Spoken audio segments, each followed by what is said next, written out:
The first speaker here is Varanya, who's the scientific coordinator for GenRe-Mekong project, and she will give us some updates on the data that we've been collecting.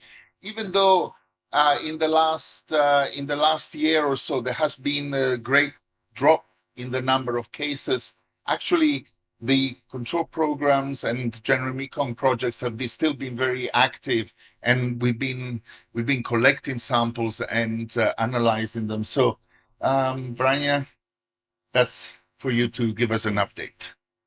Thank you, Oliver, for the introduction. Yes, I am honored to be sharing with you the GenRe-Mekong work on the genetic surveillance of drug-resistant malaria in the Greater Mekong Subregion. So I will start my talk by telling you the motivation behind the GenRe-Mekong project, which is driven by the need to stop the spread of drug resistance in this region. Then for a big chunk of this talk, I will share with you the genetic surveillance results, particularly on the drug resistance prevalence in the Greater Mekong Subregion. And in the last few minutes, I will share with you some of our other work that we do to support public health and the research community. So I'm not going to spend any time on this because we have just heard the problem with drug resistance from Lawrence. But just to say that, in this region, in the Greater Mekong Subregion, we have seen many multiple emergences of resistance. And so the motivation of GenRe-Mekong is to really stop the spread by providing timely and actionable information to the control programs in order to support their decisions. So how drug resistant spread is really by our attempt to eliminate the parasites. So anti-malarials are great and they are saving lives, but the more we try to eliminate by using drug to treat the disease, the more we put pressure on the parasite to become resistant. And this is a natural way in which the parasite respond. That's how they to try to survive. So whenever we treat the disease, the sensitive parasites, they get killed off quickly, while the resistant one, they stay around longer and able to propagate and thrive until eventually a large proportion of the population become resistant to the drug in use. So again, there are several things that we can do about drug resistance, as Lawrence have covered, but genetic surveillance to monitor the spread of genetic mutation is how we would like to, the GenRe-Mekong, like to contribute to this fight. And from our point of view, we would like to have the genetic markers, and we then put them on a map, and this can be used to inform control programs so that they can make decisions with more knowledge in hand. What we can monitor are the genetic markers, specifically the markers that are have been associated with drug resistance. I will be using chloroquine as an example, and I want to illustrate the relationship between the changes in the genetic sequence and the phenotypic characteristic. So to identify genetic markers, we need to have resistant parasites. We cannot have a marker before we have resistant parasite because we cannot predict which of the changes in the genome would lead to what we see in the field, the resistance that develop in the field. And so once we have identified the resistant parasite, then we can compare the genetic makeup of the sensitive parasites to those of the resistant parasites, and hopefully also through various steps of validation would be able to give us the genetic markers. So in this example, it's the mutation in the CRT gene.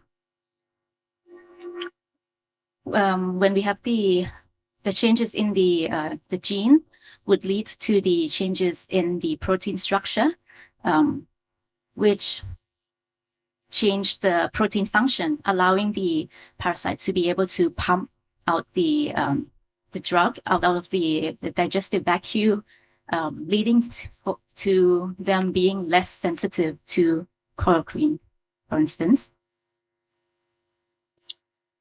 So the GenRe-Mekong, we genotype many genetic markers that have been validated to be associated with drug resistance. And we have markers that can be used for the prediction of resistance to artemisinin, piperacin, methylquine, chloroquine, pyrimethamine, sulfadoxine, as well as the combination therapies. And I am aware that our partners here are very familiar with the project, but I want to give a very brief overview about the integration model for those who in the audience who may not be as familiar with the project. So the GenRe-Mekong works as a partnership project, and we work with the control programs, national malaria control programs, and these are the current countries that we are partnering with, and many of you are here today, so thank you. And we operate at health facilities in the endemic regions to collect dry blood spot samples from patients treated positive for malaria. And on the left-hand side is the number of surveyed districts in the 3 countries. And in some of these districts, we may have more than 1 site. The dry blood spots are then sent to the lab in the endemic countries. And currently, we have 2 labs operating. The samples from Vietnam, Cambodia, and Laos are processed at OCRU in the lab led by Dr. Nguyen, and samples from Thailand will be processed in Mahidol in the lab led by Professor Malika. The bioinformatic pipeline are managed by the Wellcome Sanger Institute. And once we get the genotype data back, the GenRe-Mekong, as well as the scientific partner, we work together to analyze the genetic information. We analyze information such as whether the parasites are resistant to the drug, whether they are spreading, whether they are related to each other, for instance. And these information are then communicated back to the control program to hopefully support their decision making. So what we return to our partners are these genetic report cards, which contains many genetic information about the parasites. And these are great, but we are also aware that extracting the information from this is not as easy. And so we also analyze and explain the results in a report and return that back to our partner as well, along with the GRC, as well as summarizing the main highlights as infographic, and we send that back as like a bundle. Okay, so now that now I'm going to move on to sharing with you the genetic surveillance results of the drug resistance prevalence in the Greater Mekong Subregion. We have we started the active surveillance in around 2017. That's where we ramped up our operation, and which resulted in the genotype falciparum samples peak that you see in 2017.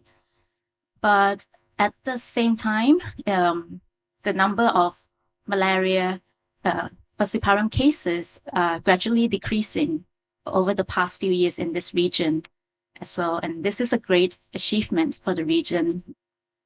And yeah, many of that effort is really down to all of you here in this room. And again, many of us are aware of the problem with the spread of the DHA piperacin resistance parasites, which is the KEL1, PLA1, that outcompeted other strains and swept across the Greater Mekong Subregion. The KL1PLA1 has the C580Y KH13 mutation, which is associated with resistance to artemisinin, and also carries the multiple copies of plasmepsin 2,3 associated with resistance to partner drug piperacin. So in the year 2017 to 2019, our surveillance data revealed high DHA piperacin resistance, which was expected as the KL1PLA1 was spreading across the region. But we can also see that in some parts of the region where KL1PLA1 did not penetrate to, as you can see with the green pockets. But from the year 2020 onwards, there was a rapid decline in resistance soon after the switch from using DHA piperacin in the region. And so in around this period of time, around 2020, eastern part of Thailand, as well as in the resistant endemic provinces in Vietnam, has switched from the use of DHA piperacin to artesunate pyronaridine. And earlier than that period, Cambodia has switched from using DHA piperacin to artesunate mefloquine.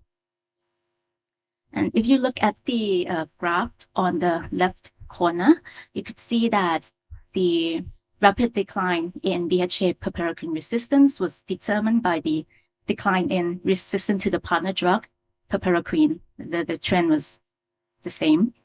And so now I want to zoom in into the year 2020 and to investigate, to show with you the result from this period a bit more, because that's when the resistance changes rapidly. And I want to use Vietnam as the case study. So the map on the right-hand side are showing the piperacin resistance. And I've split the year 2020 into two halves, into 6 months, because that's when we see the rapid change. And you can see that even within the year 2020 in Vietnam, you could see a big change. And this decline in piperacin resistance was due to the disappearance of parasites with amplification in the plasmepsin 2,3. So when you look at the graph down here, you see that the disappearance of the pink bar charts just really disappeared. And this disappearance coincide with the changes in treatment policy in Vietnam. There is a really nice study that came out just last week that explains the observation that we see in the field. So the work by Sasha Mock and her colleagues has showed that in their fitness test, fitness assay, they have shown that the multiple copies of plasmepsin 2,3 is putting very high fitness costs on the parasite, so that in the absence of piperacin pressure, the parasite that has been cultured in the lab, they spontaneously loses the multiple copies of plasmepsin 2,3 and they revert back to the wild type. So yeah, this phenomenon is what we observed in the field in Vietnam. And to kind of go into this even a bit further, in our work, we also explored the expansion of clonal parasites by grouping together samples with 100% similarity in their genetic barcodes. And we have identified several clonal groups in Vietnam, but the the 3 largest clonal groups in Vietnam, before the year 2019, they were previously characterized as the KL1PLA1. So they carry the C580Y as well as the multiple copies of plasmepsin 2,3. If you look at the table on the right-hand side, you could see that these colonial clusters, they gradually loses the amplification in the plasmapsin 2-3, which kind of started and very soon after the switch in the treatment policy. As soon as the pressure from piperacin was removed, these parasites, they respond quite quickly until that at the end of 2022, you could see that this colonial cluster, which is identical in the genetic barcodes and other genetic markers to the ones in here, but they no longer have the amplified plasmapsin 2-3. So our results show that public health interventions really do have a major impact on the parasite population, and that these parasites do respond quite quickly to the changes in their environment. Another thing that I want to point out, which we have kind of touched on in the discussion a little bit, is a lesson from the GMS, is that you could see that in the middle graph map onwards, you could see that as the neighboring countries started to use different policy, it really do help to stop the spread of resistance, help to stop the spread of VHA piperacin.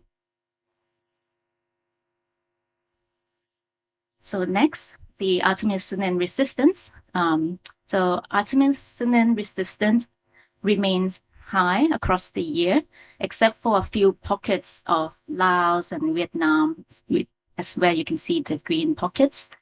And it is quite clear that we do have a different population in the upper part of the map. And so the thing that I want to point out here is that seems like malaria parasites, they don't really respect boundaries at all. There's no distinction across the borders. And so that's why conducting a regional surveillance can be helpful, because it may be able to reveal additional patterns of gene flow that may be missed when analyzed country in isolation. Looking at the distribution of KELCH13 variants, which is the marker associated to artemisinin resistance, we see that in the period 2017 to 19, we see the high prevalence of the C5ATY, as expected, because in this period, the KL1PLA1 was dominant. But in the period after that, 2020, when the KL1PLA1 was disappearing, we started to see other variants increasing in prevalence. And we also started to see more fragmented geographical distribution of the KELCH13 variants.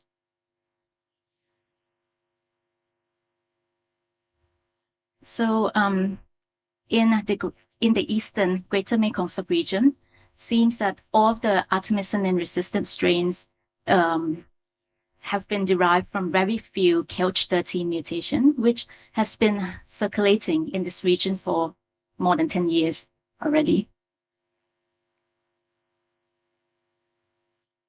Resistance to artesunate mefloquine are low, which is great because Cambodia is currently using artesunate mefloquine. And the results suggest that this combination therapy can also be used as alternative treatment in this region. As for the other drugs, SP resistance are high, and while the intermittent preventative treatment in pregnancy seems to be working in Laos and Vietnam, but do note that the sample size here was quite small for SP-IPTP. That's why you see very large confidence interval on the graph. And chloroquine is still widely used in Southeast Asia for treatment of vivax, but it is not suitable as a treatment against falciparum because of the high resistance. So in conclusion, public health interventions affect the parasite population balance dramatically, And seems like now the dominance of DHA purpuricin resistance seems to be over. It helps that the neighboring countries right now are using different first-line policy, which helps to stop the spread of this resistance. And we have seen that the changes in the population can be rapid. And so it is important that we continue to monitor the artemisinin resistant strains as well as the other genetic markers so that we'll be able to respond quickly to the changes. And in the last few minutes, I just want to introduce to you some of the other works that GenRe-Mekong is currently working on. So I hope that you can see that from today that it is quite informative to have information on the map itself. And so, but getting this data from the data sheet and put them on the map is not a trivial task. And so the GenRe-Mekong has been working on to develop these tools to be able to do just this. And you'll get to hear more about these tools, the tools from Ethan Booth, later today in this morning. Up until now, the GenRe-Mekong has put a lot of focus on detecting drug-resistant markers to support control programs, activities in monitoring resistance, as well as selecting anti-malarial policy. But as the regions are approaching elimination, other use cases will become more and more relevant. And one of these other use cases would be to obtain malaria-free certification. And so this afternoon, Tess will be sharing with you the works on developing methods for detecting imported cases using the parasite genetic information. And I want to leave you with the aim of GenRe-Mekong project, which is to support control programs and malaria research community through the sharing of information, knowledge, and tools. And we do this through the various channels as covered in my presentation today. But anything that we can share publicly, we do put them on our website, so feel free to check that out. And lastly, I would like to thank you, all of our partners here in this room, for the collaboration and contribution to the project. And we also would like to thank you, our sponsors. In particular, thank you to the Bill and Melinda Gates Foundation and to the Global Fund for funding the project. Thank you for listening. Thank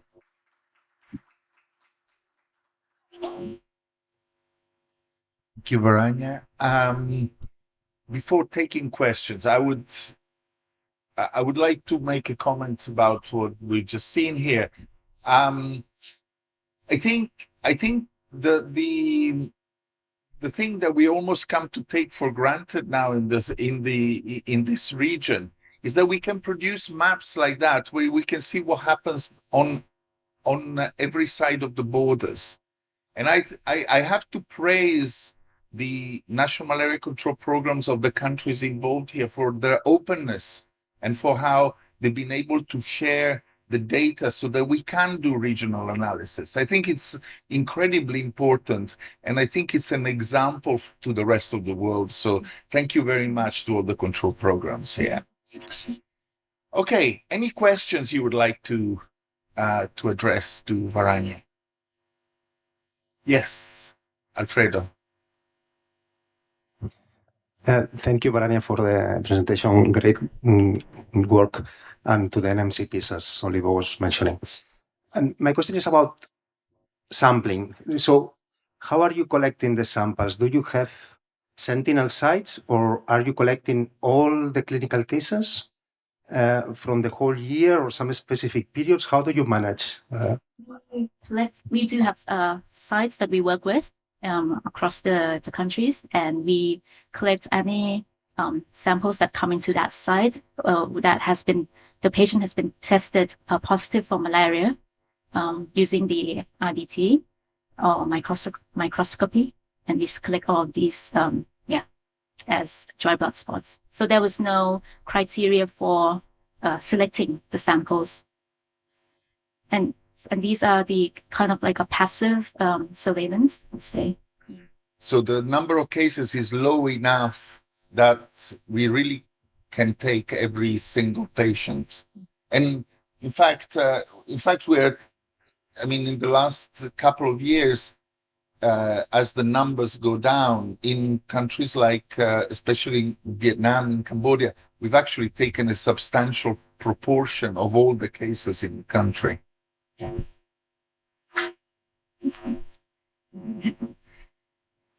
So other questions? Yes. So I had a question about time to data generation. So if a sample is taken, for example, in a sentinel site in Cambodia or in Laos, how long does it take to get the genetic data back to the NMCP, and in what format? Okay, thank you for your question. Because the number of samples are getting really low, we need to also consider the amount of because our sites are often in a very remote places. We need to accumulate the amount of samples before we could send those into a centralized place and into the lab. And so usually our time frame is we try to aim to return between 3 to 6 months time for the data. And so the data that we send back to our control programs are the genetic report cards, which are the spreadsheet that contains genetic information, as well as their metadata, as well as the analyzed reports. Yeah, I mean, if I can just add to that, I think actually our processing times have greatly improved since moving the laboratory capacity in the region, thanks to Dr. Nguyen here. But in fact, the decrease in numbers mean that the logistics really become a very big overhead. So we have to consider that. And plus, of course, these samples are collected in very hard to reach areas where, in fact, sort of returning the sample is not trivial. So it is one of the challenges we're facing at the moment. Yeah.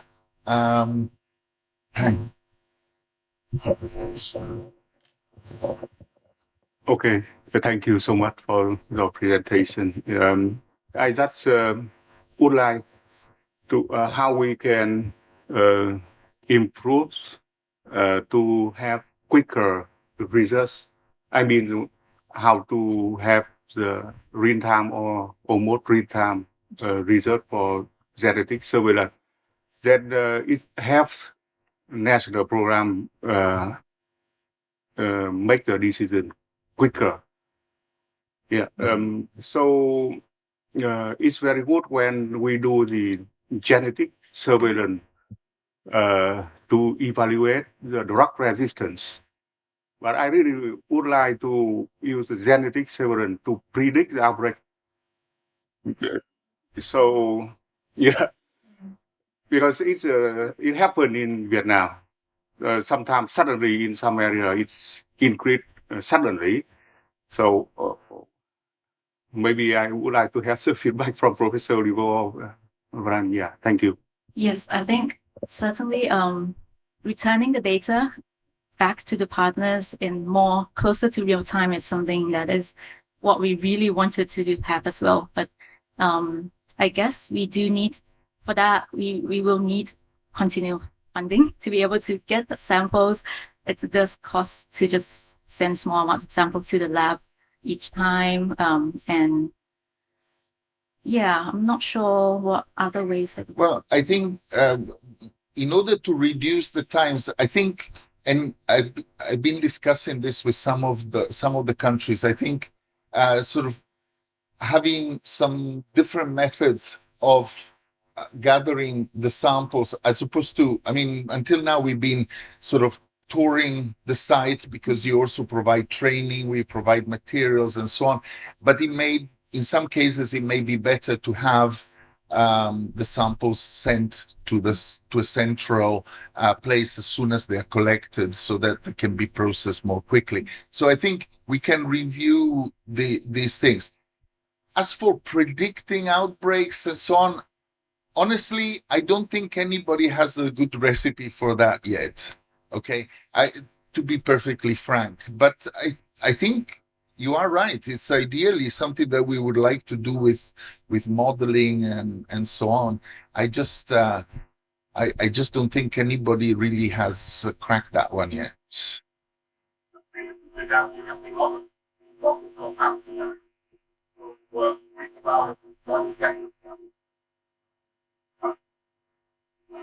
Hmm. Yes. Yeah, and I think basically that accelerating the time to results is key in that. Yandy, do you want to say something? No? Yeah? Okay. Sarah? Yeah. Thank you. Just a comment on that. The topic of how fast you can get data back to the NMCPs. I guess to some extent, the platform you're using for the genotyping is one of the factors there, right? So I guess you're using Illumina sequencing, which is great in terms of cost efficacy when you have large numbers. But and maybe this is something you'll address a bit later. Are you also looking to Nanopore or other platforms that could get you that lower throughput of samples with still being cost effective, so you can get the data back quickly? Who's answering that one? It could be Yan. Not at the moment, but so by this Gen, to add information to Varanya to respond for ST question, and I think with the frequency of sample when it arrives the central lab to release of the data, I think 3 months time is sufficient. However, actually for the frequency of I think in the neighboring National Malaria Control Program meeting, I think also should be in 3 months. So the meeting is not monthly. So I think comparing to the time frame to release the data and the frequency of the national meeting, I think it quite much together. So to do it quickly, it is feasible, but it has another concern about in case of you have very few sample, then we should think about using MinION, Oxford Nanopore to add in information to the current panel with Illumina we have, or a kind of, in case the country want the quick information about just artemisinin resistant, piperacin resistant, and even lumefantrine or pyronaridine, that it is the current use partner drugs, and we have a different tool just to provide urgent information related to that resistance. So Illumina sequencing will have the strong advantages to give information, but other method we can you can apply those together to have more information. Thank you. That's a much better answer than I was going to give. So the answer is yes.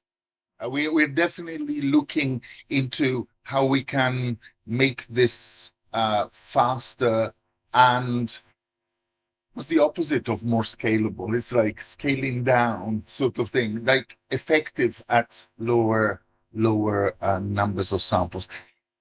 Just before we move on, Liz, you wanted to ask something, did you not? Oh, sorry. Yeah. Okay, please. Okay, thank you, Dr. Varanya, for a very wonderful presentation. I know it's time, so I will make it very quickly.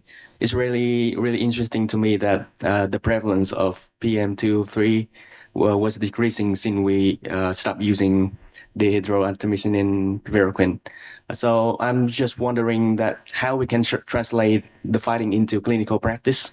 Do you think that we can possibly reutilize the drug to treat Plasmodium falciparum again? What do you think about that?